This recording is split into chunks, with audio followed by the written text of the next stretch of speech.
Halo semuanya, kita bertemu lagi untuk melanjutkan materi IPA tentang perkembangbiakan tumbuhan. Kali ini kita akan membahas tentang perkembangbiakan vegetatif alami tumbuhan. Perkembangbiakan vegetatif adalah perkembangbiakan yang tidak memerlukan alat kelamin jantan dan alat kelamin betina.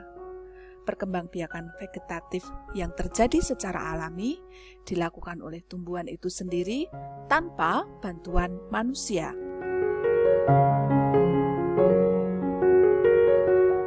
Perkembangbiakan secara vegetatif alami yang pertama adalah membelah diri.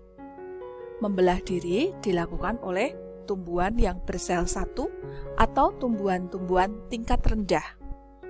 Tumbuhan tingkat rendah tidak memiliki bagian tumbuhan seperti pada umumnya.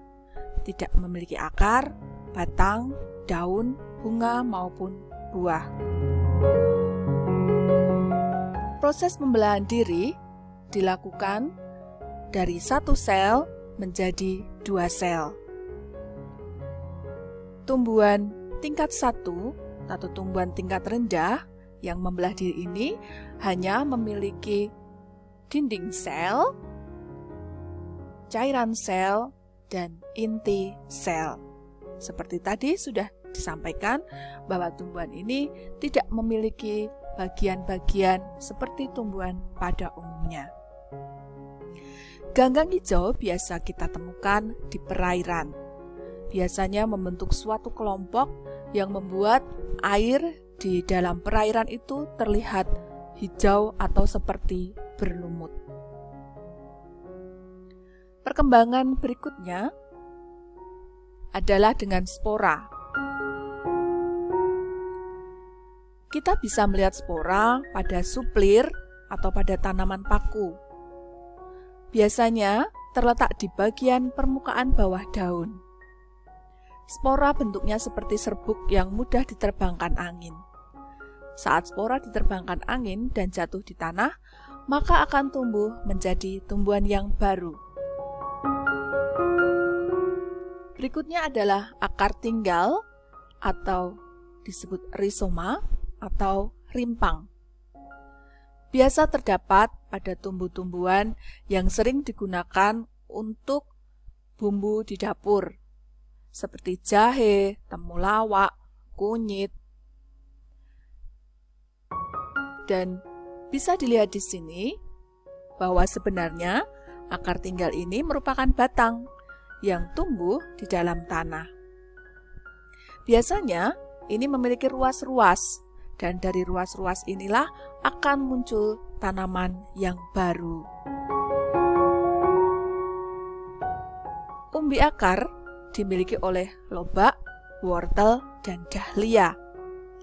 Umbi akar sebenarnya merupakan umbi yang membesar di dalam tanah dan berfungsi sebagai cadangan makanan. Seperti umbi akar ataupun akar tinggal yang tadi sudah dijelaskan, bagian yang digunakan tumbuhan untuk berkembang biak ini juga bisa kita konsumsi atau digunakan sebagai bahan makanan. Selanjutnya ada umbi batang. Dimiliki oleh kentang, ubi jalar, dan bengkoang. Umbi batang adalah batang yang membesar dan berfungsi sebagai cadangan makanan. Pada umbi batang dapat tumbuh mata tunas yang bisa menjadi tanaman baru. Ini contohnya pada ubi jalar terlihat ada muncul tanaman yang baru. Umbi lapis merupakan umbi yang memang memiliki lapisan-lapisan. Banyak dijumpai atau terdapat pada jenis bawang-bawangan, bawang bombay, bawang merah, maupun bawang putih. Pada saat bawang putih sudah terlalu lama kita diamkan di dapur, maka apabila kondisi suhunya memungkinkan, akan tumbuh menjadi tanaman yang baru. Tanaman juga bisa berkembang biak dengan tunas. Contoh tumbuhan yang berkembang biak dengan tunas adalah bambu, pisang, dan tebu. Biasanya, tanaman yang berkembang biak dengan tunas ini akan membentuk rumpun, sehingga terlihat bergerombol antara satu dengan yang lain. Kemudian ada tunas adventif. Tunas adventif berbeda dengan tunas. Tunas adventif tidak tumbuh dari dalam tanah, melainkan bisa tumbuh di ketiak daun seperti pada cocor bebek, ataupun juga bisa tumbuh di akar seperti pada cemara.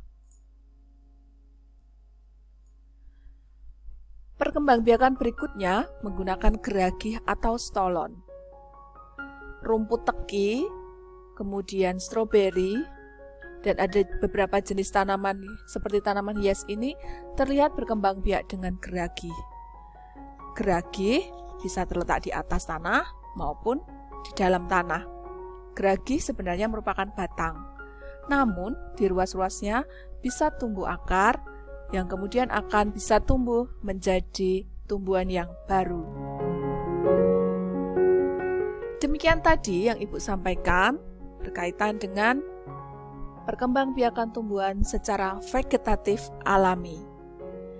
Selamat memperdalam, selamat berlatih dengan buku, dan tetap semangat.